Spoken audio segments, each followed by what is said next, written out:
وثائق موجودة بالزمن نفسه. النادي الأهلي اللي عمله مش سعد زغلول، وأنا يعني قلت 100 مرة بس محدش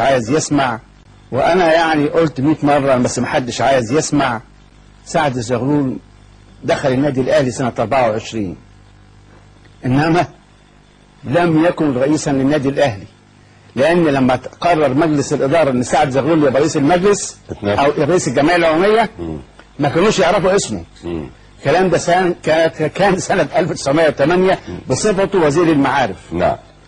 بس يروحوا يلعبوا رياضة في النادي الأهلي. كان أول رئيس النادي الأهلي بلجيكي. أول رئيس النادي الأهلي كان ميتشل أنس، أجنبي إنجليزي.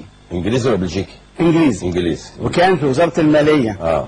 جابوا النادي الأهلي مجلس الإدارة اللي أسس النادي مصري، احنا قلنا جابوا مجلس الإدارة عشان كان محتاج فلوس فيقدر ياخد من وزارة المالية إعانات. هذا موضوع موثق باللغة العصر والزمن، مش أنا اللي كاتبه، دول الناس اللي عملوا النادي ده هم اللي كاتبينه، والكتابة عمرها 103 أو 104 سنة وموجودة بخطهم في محاضر مجلس إدارة النادي الأهلي. جميل. يعني التاريخ ده طويل، لكن أنا بس أشير حاجة جميلة جدا بوضوح شديد جدا. الناس عمالة تقول سعد زغلول، تمثال سعد زغلول اللي عند كوبري السنين عشان النادي الأهلي. لا،